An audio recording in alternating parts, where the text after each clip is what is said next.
Рус-Украин женкынан жебе кеңлігі 2450 километр. 1100 километр территорияда тамам шымды урушлар олып кече.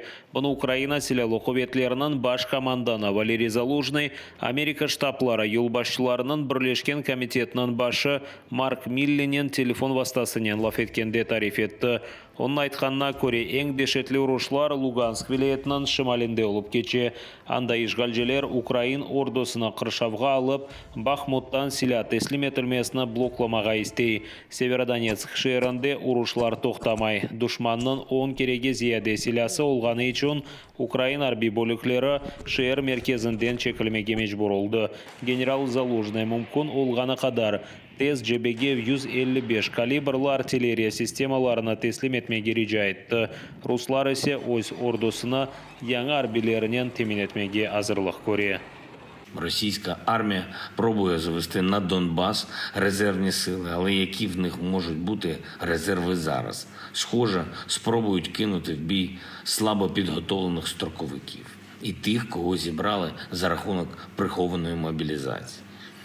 Російські генерали розглядають своїх людей просто як гарматне м'ясо, яке їм потрібно, щоб забезпечувати перевагу у кількості живої сили, у кількості військової техніки. Баштапта білдіргенлеріне көре душман Харьков вилаетіндегі Избытске көйе живарында өз позицияларына пекітті. Ишгалжелер Славянск yönelişінде ұжым керчеклештірмеге тұрышты, ама муафақиетке оғырамады. Бұл yönelişте чоқ рус техникасы yok етілгені үшін рашистлер өз бөліклеріне 100-ге яқын қошма техниканын темин етмеге мечбур oldu. На Бахмутському напрямку наші воїни успішно відбили штурмові дії у напрямках Вікторівка-Врубівка та Комишуваха-Врубівка. Ворог відновив наступальні дії у районі населеного пункту Золоте. Закріплюється по рубежу Роти-Миронівка. Для покращення тактичного положення та володіння панівними висотами безуспішно вів штурмові дії у напрямках Доломітне-Кодема, Доломітне-Новолуганське. Украина аскерлері русларыны Украина женебінде чекілмеге мечбур етті. Пивден оператив командалығында білдіргенлеріне көре, бұңа жевап олырақ ишгалжелер Миколаев вилаетіне атеш ача. Рашистлер Баштанка, Миколаев шеері ве Зеленодольск территориаль бірлешмесіні ұжым етті. Анда ишгалжелер ураган реактив системасынен ең азындан бір инсанны өлдірді, да 5 кіші яраланды. На Херсонщині практично весь Бориславський район перебуває під обстрілами. Відступаючі окупанти вдаються до мародерства і знущань над місцевими мешканцями. Намагаючись залякати населення і налаштувати проти української влади, російські окупанти поширюють фейки про знайдене у Скадовську Херсонської області покинуте поховання сибірської виразки. Але всі епізоотично неблагополучні пункти на Херсонщині відпрацьовані, локалізовані та законсервовані, тож загрози не являють. Найбільш небезпека, яка зараз панує в регіоні, це окупаційні війська. Одесса вилаетінде Русияны дестеклеген ерлі Саккинны мүлкиеттен марум етіп, 8 елға апске ташладылар. Пивден оператив командалығының малюматына көре еркек душманға Украин ордусы аққанда малюмат береді. Бұнен берабер, өз евінде гексаген веселяны изінсіз сақлайды. Слідством встановлено, що чоловік підтримував незаконне вторгнення та проведення військово-терористичних дій представниками збройних формувань Російської Федерації в Україні. Надавав представникам ЛНР інформацію щодо кількості, розміщення та переміщення військової техніки Збройних сил України, блокпостів територіальної оборони, прикордонних загонів, чисельності особового складу. Душманға Украин позициялары қайда бұлынғанына хабер еткен. Харьков вилаетінде Украина телекеслік қызметі ФСБ агентіні тұтты. Бұл руслар интернет вастасынен ішбірлік yapmaға теклif еткен ерлі Сакиндір. Рус реберлерінің емірінен еркек Харьков вилаетінде Украина мұдафа құветлері бөліклері бұлынған ерлеріні қайд етеді. Руслар Украин блокпостлары ве арби керменлерінің координатларынан мерақланайды. Хайын невбетеке душман вазифесіні бежірмеге кеткенде Украина телекеслік қызметінің қадимлері тарафындан тұтылды. Оны 12 елға қадар апске ташлай білелер.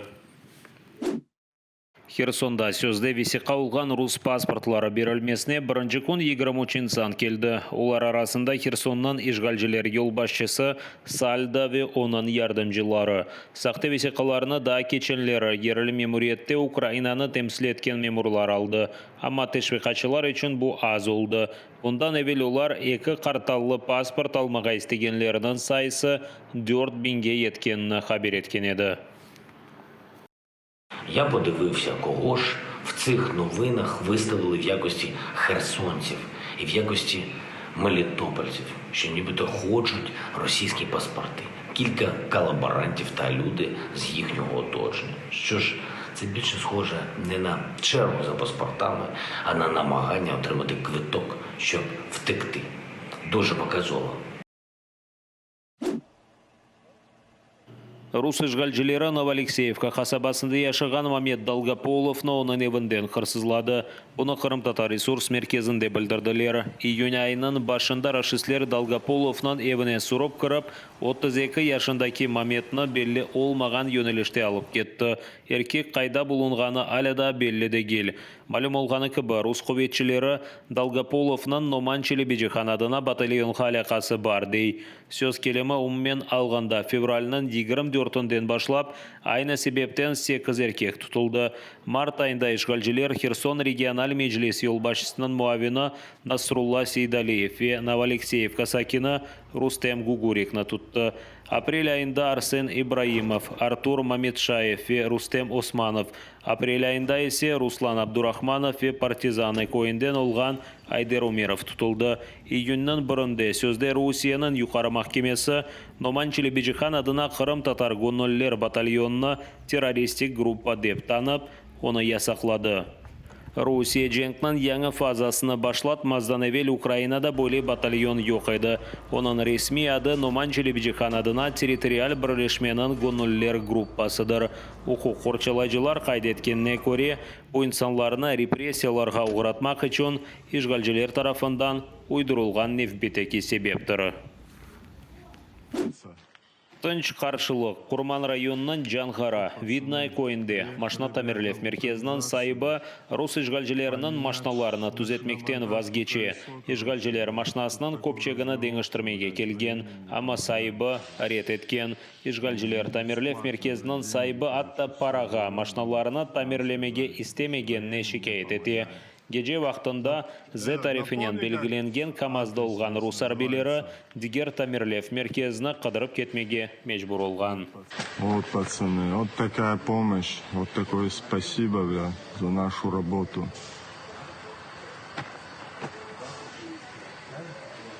Привезли одно колесо, бля, деньги, все даем, бля. Ну, говорят, короче, ответ конкретный.